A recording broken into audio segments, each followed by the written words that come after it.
So today's topic is the topic of wisdom, and up in Leoti we've been going through the book of Ecclesiastes and talking about the wisdom of Solomon and what he has tried to teach us in that book. It's not a book that's very popular because it's usually pretty mundane and kind of depressing, really. But if you look at the implications beyond what the initial words are, it's actually quite encouraging for us, especially today in our current day and age. So let me read for us our text today, which comes from Ecclesiastes 1, verses 12 through 18. So just 6 short verses here. And the title is The Vanity of Wisdom. And before we start, the word vanity is described in the entire book as being a pointless venture, as a striving after wind, as something where you're trying to collect a fistful of air. And that's repeatedly used within the book itself to describe the business of man and what we are busy with. So we're starting in verse 12. I, the preacher, have been king over Israel in Jerusalem, and I applied my heart to seek and to search out by wisdom all that is done under heaven. It is an unhappy business that God has given the children of man to be busy with. And I have seen everything that is done under the sun, and behold, all is vanity and striving after wind. What is crooked cannot be made straight. What is lacking cannot be counted. And I said in my heart, I have acquired great wisdom, surpassing all who were over Jerusalem before me. And my heart has had great experience of wisdom and knowledge, and I applied my heart to know wisdom and to know madness and folly. I perceived that this also is but a striving after wind. For in much wisdom is much vexation, and he who increases knowledge increases sorrow. I'm sure you're looking at that going, how is he going to make something positive out of that verse? But I promise by the time we get done, we will get there by the end. My first question for you all this morning is if you have Facebook, which is I think I know the answer to that question before I even ask it. The amount of interaction we all have with it is probably varying, which is a good thing to not spend too much of your time with it. But I would be lying to you if I told you that I hadn't at least once myself been captured by a Facebook headline that was some gripping article of something that happened far away, or that was like, wow, that really happened, or something that grips you and pulls you in. It's not necessarily truth, it's not necessarily knowledge, sometimes it's fake news, it's other things, but it hooks you, it brings you in. Normally it's things about deleted email servers and snake-headed fish and invasive carp and the latest scandal and voter fraud, and normally those things are good to know about, but they're separated from us. They're distant. They're something that doesn't necessarily affect our day-to-day. There are implications that do reach us, but it's not a thing that impacts us directly. At least that was until March, when COVID came into the world, and here we are reeling from the tidal wave of information. And a lot of that, for me, I think I find comes to me we don't have cable at the house. We mostly just have social media, so a lot of that information that we do collect does come from Facebook. But since March, we've got coronavirus and riots and mask cures, misinformation, dangers, fake news, the conspiracy theories, the truth, the false, and sifting through that is very difficult to find the truth.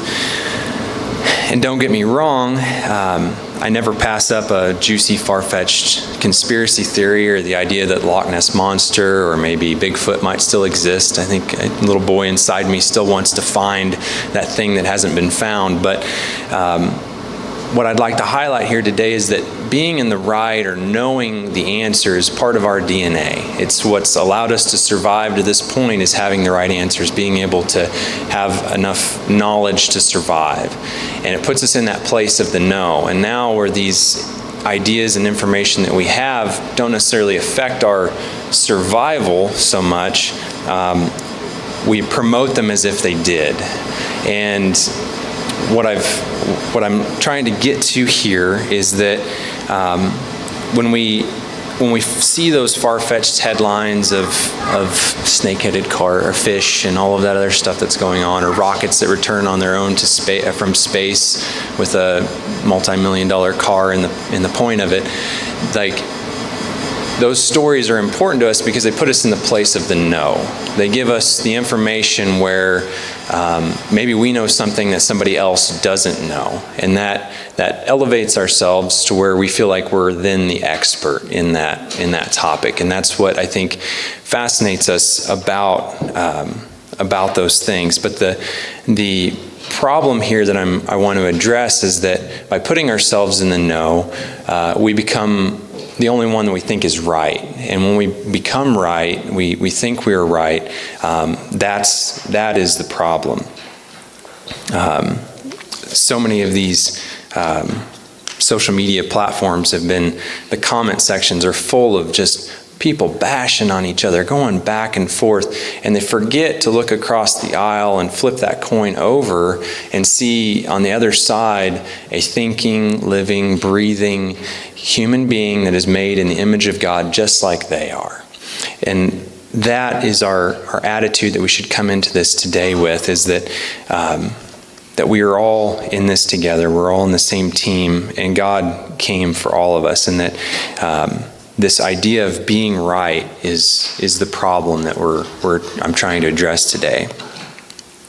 Our scripture today came from Solomon, the wisest man who ever lived, and he made an attempt in this passage at explaining being right. He, in the majority of the book of Ecclesiastes, he's looking at the world as someone would look through secular wisdom to try and understand the motives, the reasons for work, for the pursuit of passion and wealth and well-being, all of these things.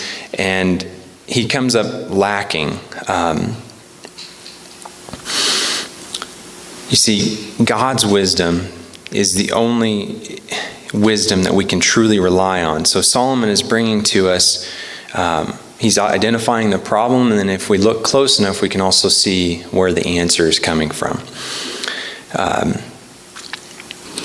I'd like to read for you a verse from Isaiah 55, 8 through 9. Starts out in verse 8. For my thoughts are not your thoughts, neither are my ways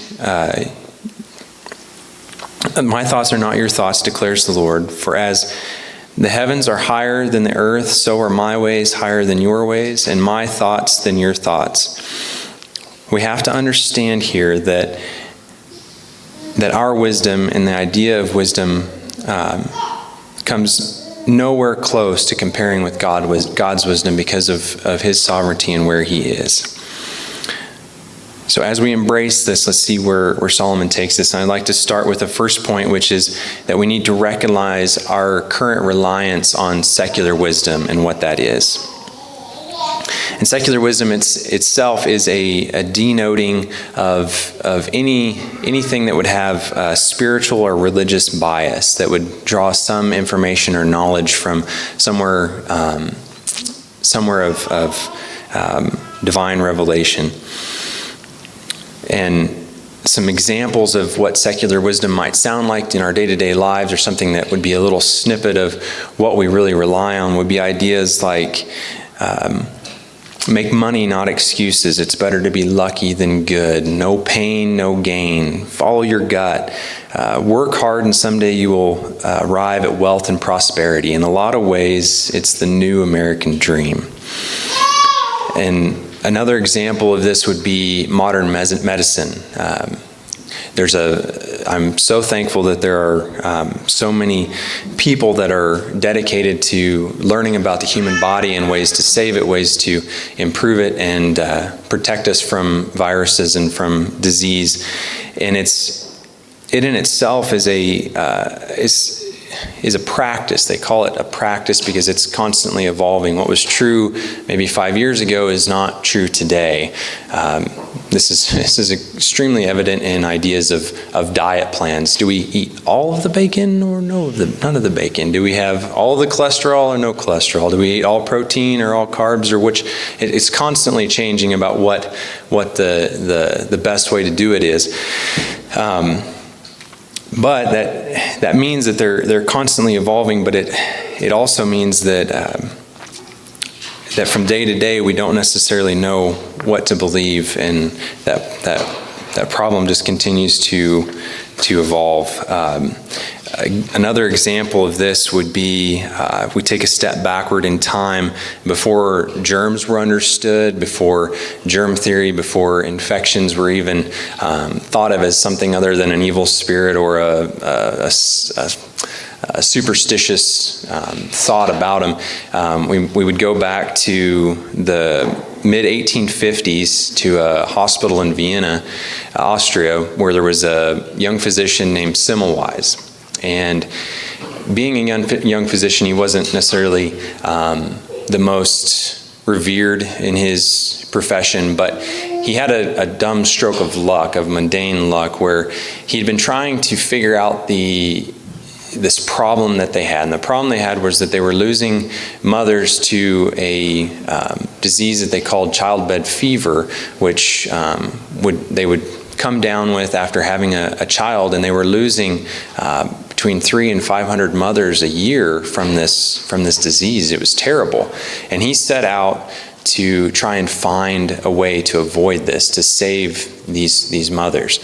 And in that stroke of luck that he had, and I do say it was a mundane stroke because one of his fellow physicians was nicked by a scalpel and then soon became ill with the same fever that the women had been dying from.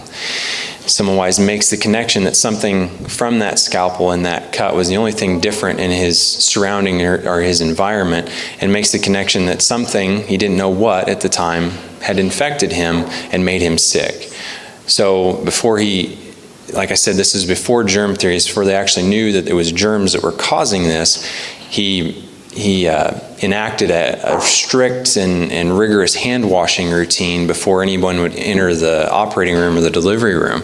And as a result, the death rate in the hospital dropped drastically, down to less than 1% of all the people in the hospital were dying of these fever-related illnesses. And you would think that the medical community as a whole would be raising flags and flyers and sending out letters, say, wash your hands, this is saving hundreds and hundreds of lives. But instead, because it wasn't scientific enough, because it wasn't strict enough, because it wasn't really understood, it was more seen as a superstition and an inconvenience by the other doctors that Semmelweis worked with, they took a step away from him and shunned him and said, no, we're not going to do that. We're not going to wash our hands. This is just a coincidence. This is not anything scientific. It can't be proven.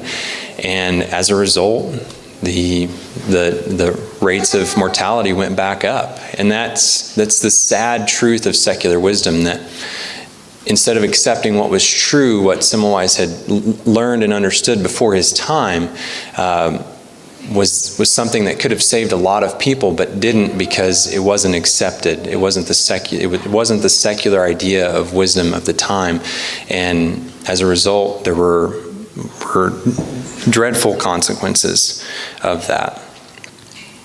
Let me find my place here. And I say all this not to say that I'm a germaphobe, or that I've talked a lot about the medical field this morning, but I'm not to say that I'm not a germaphobe, because my wife will tell you I eat plenty of things off of the floor and other places that it doesn't really bother me too much. But I am very glad that there are people that are dedicated and flexible enough to adjust their ideas to come up with the truth and to come up with the the real reasons for things. So the question I would ask or pose to you all this morning is, who are you in the story?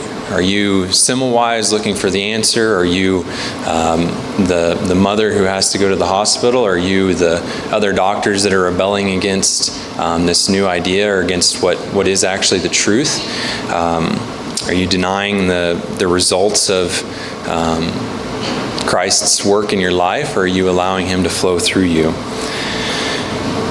So you see, in a side effect of our need to be right is that in a way we latch onto that fact and we've lost our reasoning mind, the ability to reason through things, to reject the truth and to accept what is real, and to humble ourselves to know or to say that we don't actually have the right answers. I'd like to talk here about in verses 13 and 15 what Solomon talks about in lieu of this. And I applied my heart to seek and to search out wisdom in all that is done under heaven. It is an unhappy business that God has given to the children of man to be busy with. I have seen everything that is done under the sun, and behold, all is vanity and striving after wind. What is crooked cannot be made straight, and what is lacking cannot be counted. So Solomon is inflicted with the same plight that we are inflicted with today, and that's a longing for meaning. It's a seeking for the answers. It's an understanding of what's actually happening. It's the activity that we as humans busy ourselves with, this striving after wind, as he calls it. It's this idea that what is broken cannot be made straight, what is lacking cannot be counted. We're constantly living in that frustration. What was fixed is now broken. What was working now needs repaired. The fridge and the pantry, they are constantly in need of being restocked.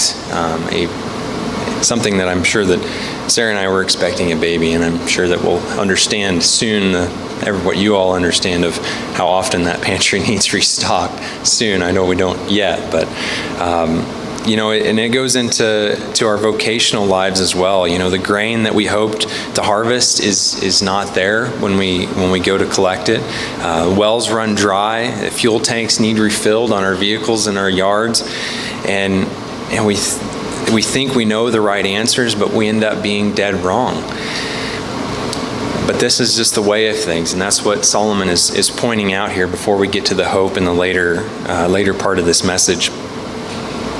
But thankfully, he's honest with us. He's not sugarcoating it. He's not trying to glass over it and go, "Oh, it'll be okay." He's telling us it is an unhappy business. That if you focus on secular wisdom, if you focus on the day, that it is an unhappy business that we are inflicted by. And this secular wisdom is the root of that. And if we choose to build our worldview on a flawed perspective, what we are doing is pushing God's wisdom out of our lives, a foundation that we could actually stand on out of our lives, and replacing it for something that will ultimately betray us.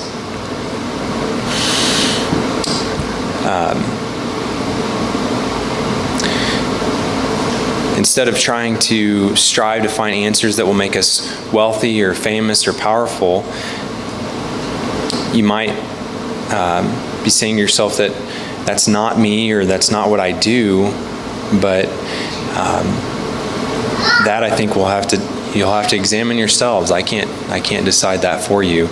But what I do know is that the secular wisdom is our muse. It's what we seek to learn from. It's the social media. It's the news, the common sense ideas we were raised on that I mentioned earlier.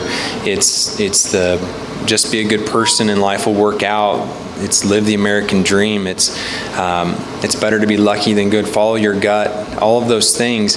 I remember a time in my own life when I would roll out of bed and look at the grain market and the weather before I would even tell my wife good morning or things like that. It was something that was more important to me than the relationship that I had. And this leads us into talking about how in verse 18, where Solomon talks about that with much wisdom, being secular wisdom, becomes much vexation and increases sorrow. I want to be true to the text and not leave anything out of this passage, so we're going to cover everything that we can. And again, Solomon is depressed here. He's depressed, and he sees that the more we strive, the more we will become vexated and sorrowful in the outcome of it.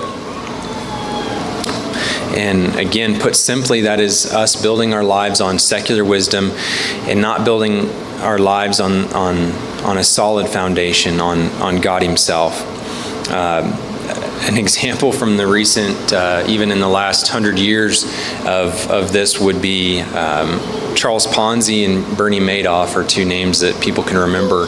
And those were men who convinced people to invest their entire life savings, everything they owned, to sell almost everything they had, and leave themselves in a state of destitution for a sure thing, the wisest thing of the day that you could, this investment that was going to build you up and leave you with millions and millions off of your $1,000 investment. I mean, it was something that they convinced thousands of people to do. Both of these men at different times in history, but the fact that they were able to repeat it is amazing to me. But people did. They left. They trusted them and sought after that, and it left them in a state of destitution by trusting in their wisdom that they would take their money and multiply it in this investment, only to find out that it was a scam. And another example that would hit a little bit closer to home would be if we consider the 7th or 8th grader that goes into their junior high or high school science class and learns from the teacher that their life is of no consequence, that their existence is just a makeup of a random accumulation of particles and chemicals that have come together at a completely random time and will eventually go back to their original state. That type of wisdom is something that has serious consequences. You see, wisdom is something that we should treasure. I'm not saying that it's not. I know I've harped on it very hard. It's something that we should lean into, that we should embrace. Solomon himself was one who asked for wisdom. God came to him in a dream when he had first become king. He was just getting in the swing of it, and God comes to him in a dream and says, "Solomon, what can I give you? What can I do for you?" And he thinks, and he approaches God with humility and with understanding, and asks and just tells him, I've seen my father lead, I've seen these other people lead, but would you give me the wisdom that I need to be able to lead your people well? I don't want to be a king that leads your people astray, so please give me the wisdom that I need to lead your people well, as that was his job. And God was very pleased with this, that he humbled himself, came to him, and asked him for wisdom and understanding. And as a result, instead of Solomon having asked for wealth and power and pleasure and prosperity, he gave him those as a secondary gift, as a blessing for his faithfulness. Not as a reward, but as a blessing for his faithfulness.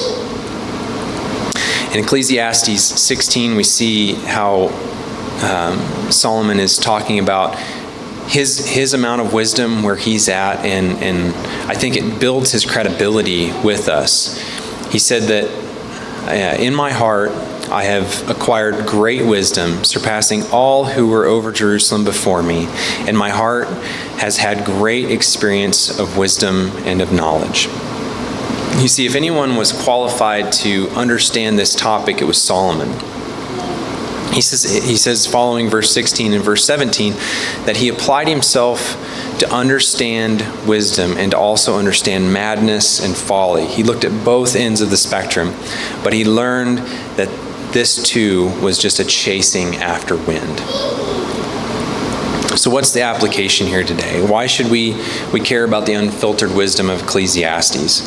And we care because we all make decisions, some easy, some hard, but we all do. And we need to look through God's lenses instead of acting as carnal human beings. So we should seek His wisdom instead of the ungodly counsel. For clarification, again, I'm not saying that unbelievers do not have positive insights into life. I'm not saying that they are not enriching our society with more information and discoveries. But what I am saying is that by putting our hope in eternity, in our souls, in that information, in that knowledge, in that wisdom, we're losing track of the truth, and we're losing track of the importance of our souls and the importance of eternity, the importance of why Jesus Himself came to redeem creation and bring us back to the Father. You see, perspective is everything. One prominent pastor on the topic of social media brings this quote to bear. I'd like to read it really quick. He says, "Many self-appointed gatekeepers on social media that I see today bear neither the marks of personal godliness, that is, their life hasn't been really gripped or changed by the truth that they claim to believe and defend, and it shows in their brittle, immature language and behavior. Nor of any real assurance that the truth is true and will prevail. That is, they defend the truth as if it was a fragile thing rather than a sturdy, immovable, invincible thing. When you know the truth that sets you free, to believe it in the face of rejection and to love the people who are opposing it in order to win some, the truth is not at stake, they are at stake. They will not at the last judge the truth as they have judged you. The truth will judge them. When you know that, you cease to fear losing an argument, rather you fear more the fate of the unpersuaded." You see, souls are what matter. Eternity is what matters. That's where our focus needs to be. Not on these things that make us lose track of the gospel and who Jesus is, but on the good news, His hope, His encouragement. You see, we need more of that, and we get that through consulting with God, and we do that by making that our first go-to. Instead of looking to the news or to Google, we submit to Him and we pray. And we do that by slowing down enough to hear His wisdom, to welcome Him in. And like I said before, there was no one smarter than Solomon, but he was of the mind that he sought wisdom from God, and we can do the same thing.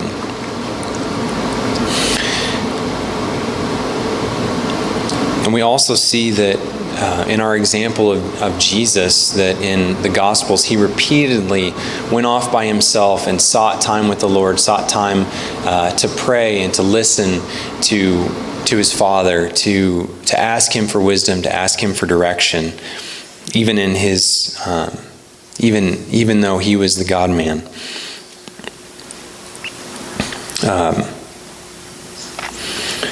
You see, God as the Creator is the source of all wisdom. He created the world, and He knows all of the answers. It's been described that we know as much about God as we see the top of an iceberg. And we've all seen the example of that, where you see 15% of the top and the rest of it's all hiding below where we can see. And it's the same way with God, if not even more extreme. We might only be able to see the surface of the water and not know the depths of the entire ocean. Proverbs 9 verse 10 says that the fear of the Lord is the beginning of wisdom, and the knowledge of the Holy One is insight. And this is where our joy comes from. This is the excitement, is that with God, with our joy placed in Him, that's where we can begin to see hope in this life, in this mundane business. And we do that by admitting that we don't have the answers. This is the only way to curb our appetite of wanting to be right and wanting to have all the right answers. When we seek advice and counsel from anyone other than God, even in our secular society, if you go to a mechanic, you want to be able to trust that mechanic to put things back together. If you have a carpenter come into your home, you want to know that they're going to put the walls back and the wires back where they found them. If you have an electrician come in, you're not going to allow somebody that you don't trust to come into your home and rewire your house and have the fear in the back of your head that your house might burn down next week while you're gone on vacation because he did something wrong. In the same way, you don't trust an agronomist's advice to come onto the farm and tell you how to run your business or to give you advice without knowing that he has your best interest at heart. And it's the same with any consultant. You don't let a veterinary treat your animals if you don't feel that they have a proper understanding of the well-being of your livestock and of your livelihood that's placed in them. And just like those experts in those occupations, God is the expert, Jesus is the expert of life. And we can seek Him and we can trust Him to call the shots. In time of need, in sickness, in moments of fear, and anxiety and depression, during arguments with other people, while we're under spiritual attack, or when we don't know what to do or how to answer, He is there. And He offers us that wisdom freely. In James 1 verse 5, James says, if any of you lacks wisdom, let him ask God, who gives you generously to all without reproach, and it will be given to him. You see, because we all have to make decisions, the offer of God is to come into that decision making. It's a generous, fruitful, loving gift to escape from secular wisdom and to allow Jesus to come in and guide us through our lives, provide that wisdom that surpasses understanding. And it's a place of true wisdom that we can actually stand on and rejoice in. So let me bring this concept home and close with the hope that we have in Christ. And the fact that we can rejoice in the wisdom that is revealed in Christ. You see, Christ is a mystery to us. It says that the gospel itself is something that, I hope I'm getting this quote right, that even the angels don't fully understand. That they spend time looking at it and mulling over it to try and understand God's grace to us who are undeserving. But it's our hope for this otherwise unhappy business apart from Christ. When we have seen how building our foundation on anything other than the Father leads us into that unhappy business of the children of man. But now that we can look toward the foundation of Christ, that's what matters. That when we have this remarkable freedom as His children to come in, just as you would welcome a question or give an answer to a child, that same attitude is the way that He approaches us. And it's something that we can enjoy and benefit from. It's something that's true that we can relax and that we can relate to and we can accept. And it doesn't mean that experiences won't be heartbreaking or frustrating. The fact of life is that there are things that we are going to be frustrated by. There's going to be things that we don't understand, but we are welcomed in to wrestle with those with God, to look at them and filter them through the gospel and through our understanding of what Jesus has done in His forgiveness. And we don't have to be stuck in that striving after the wind and that vexation and that sorrow. We can be full of joy. Colossians 2, the Apostle Paul tells us that we have access to those riches, the full assurance, the understanding, the knowledge of God's majesty, which is Christ, in whom are hidden all the treasures of wisdom and knowledge. And that wisdom is an absolute gift. It's a part of our calling and our blessing to our lives, to our neighbors, but it only comes through Christ, and that's where we should seek it from. And come this morning, we just need to repent and welcome Him into our hearts, His wisdom into our hearts, and ask Christ for the only wisdom that works, the beautiful, transforming, invincible gospel, the good news that tells us that not that we are wise, but that we are unwise, but that the good news of Christ, who is wisdom, that He died so that in Him we might be saved by the only true wisdom, faith in Jesus' resurrection and rising from the dead. Would you please pray with me? Jesus, thank you for the chance to come and be here with these fine folks. I ask that despite my shortcomings, that you would be able to use this message in their lives, and that they would go out this week and seek your wisdom and know that you're on their team, that you will give them advice that they can trust and that they can rely on, and it won't let them down. In Jesus' name I pray.